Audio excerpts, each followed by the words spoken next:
अपना परिचय दे दें। मैं संजय दुबे, प्रांतीय सचिव National Federation of Telecom Employees Union Uttar Pradesh पूर्वी मंडल लखनऊ। आज आपकी बैठक थी, बैठक में क्या कुछ बातें हुई आपकी? आज हम लोगों की प्रांतीय कार्यकारिणी की बैठक है। क्या कुछ इसमें से बातचीत हुई आपकी?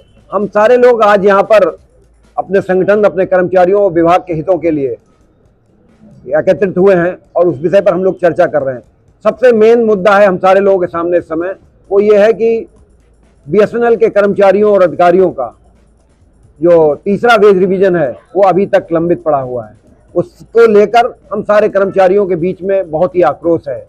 पिछले कई वर्षों से लगातार हम सारे लोग धरना, प्रदर्शन, मांगे सब कुछ कर रहे हैं, लेकिन सरकार उस विषय पर कोई भी ध्यान नहीं दे रही है और मैनेजमेंट भी उस पर ध्यान नहीं दे रहा है, जिसके कारण हमारे बहुत सारे जो साथी हैं वो स्टेग्नेशन यानी कि ठहराव, जिससे कि वेतन की बढ़ोतरी नहीं हो रही है, उसके कारण बहुत सारे लोग परेशान हैं। उन सारे मुद्दों पर हम सारे लोग आज यहाँ पर एकत्रित हुए हैं और हम सारे लोग बात कर रहे हैं। बाकी जो उत्तर प्रदेश पूर्वी परिमंडल में जो भी संबंधित समस्याएं हैं उन सारी समस्याओं पर विषय में, क्योंकि पिछले कुछ समय से लगातार जब से बीआरएस हुआ है तब से मैनेजमेंट भी पूरी तरीके से कर्मचारियों के हितों को ध्यान में नहीं रख रहा है, जिसके कारण हम सारों लोगों के बीच में बहुत ही आक्रोश है। उन्हीं सारी चीज़ों को लेकर आज हम सारे लोगों ने यहाँ पर अपनी बैठक का आयोजन किया है और हम सारे लोग आपस में बैठकर आज तय करेंगे और जो निर्णय आज होगा उस निर्णय को हम सारे लोग यहाँ के मैनेजमेंट के सामने रखेंगे।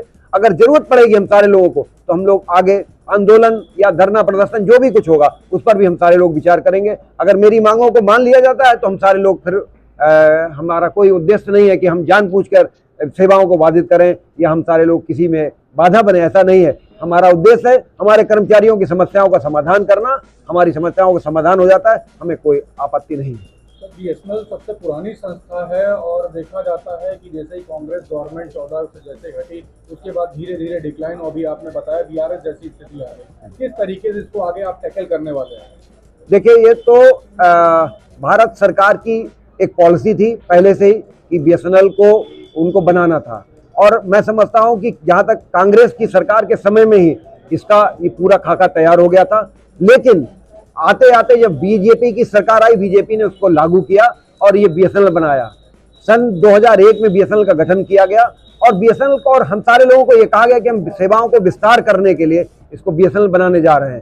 खैर, आपसी समझौता 3 दिन की हड़ताल national Federation of Telecom Employees union ने उस समय की थी, विरोध किया था कि बीएसएनएल को नहीं बनना चाहिए, लेकिन सरकार ने चूंकि उसका। सर अपना परिचय दे दें। मेरा नाम इस्लाम अहमद है।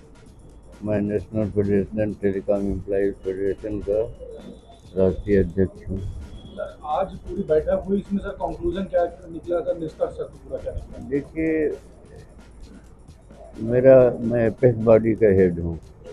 यहाँ आया हूँ, यहाँ पर जो प्रतिनिधि लोग आए हैं उनकी बातों को सुनूंगा, समझूंगा।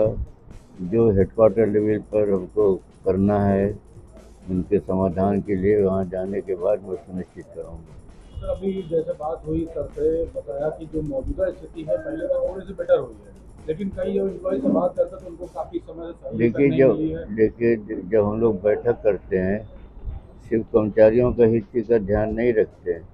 हमारा पहला है सेवा हित, कि पब्लिक को, कस्टमर को अच्छी सेवा मिले। अच्छी सेवा किस पर डिपेंड करती है? उपकरण पर, इंफ्रास्ट्रक्चर पर। इंफ्रास्ट्रक्चर हम कौन देगा? सरकार देगी। सरकार वो इंफ्रास्ट्रक्चर अभी तक हमको उपलब्ध नहीं करा सकी है जो कि प्राइवेट कंपनियों को उन्होंने उपलब्ध कराया। हम चाहते हैं, आज हमारी जो नेटवर्क प्रॉब्लम है उसकी वजह यह है कि हमारा इंफ्रास्ट्रक्चर का नवीनीकरण नहीं हुआ। जो हमको मिलना चाहिए सरकार ने नहीं दिया है, निजी कंपनियों को दिया है। हमारे साथ जो व्यवहार होना चाहिए एक सरकारी कंपनी के नाते, वो व्यवहार हमसे नहीं किया गया, जिससे कस्टमर का विश्वास ख़त्म होता है। वो हमसे माइग्रेट करते हैं। जो माइग्रेट करेंगे तो हम रेवेन्यू इफेक्ट करेगा, और कंपनी की जो हमारी हालत ख़राब हुई थोड़ा, उसकी वजह यही थी कि सरकार ने खुद हमको कमज़ोर किया। अगर इंफ्रास्ट्रक्चर करते देते हमको तो हम रेवेन्यू कमाते और हम उसी तरह से आगे बढ़ते। आपको याद होगा जब शुरू बीएसएनएल ने मोबाइल सेवा प्रारंभ की थी तो लाठीचार्ज हुआ था लोगों पर, क्योंकि हमने अच्छी सेवा दी।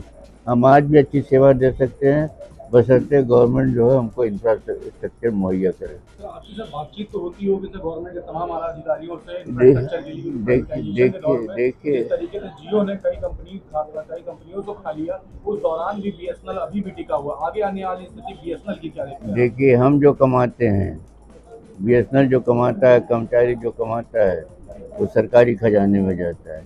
रिलायंस जो कमाता है, एयरटेल जो कमाता है, मुझे कहने में कोई हिचक नहीं, उसका कुछ हिस्सा कहाँ जाता है आप अच्छी तरह से समझते हैं। उसको खुलाइए नहीं, मैं नंगा नहीं होना चाहता, लेकिन हकीकत है कि निजी कंपनियां अपना लाभ का कुछ अंश कहीं और देते हैं, हम नहीं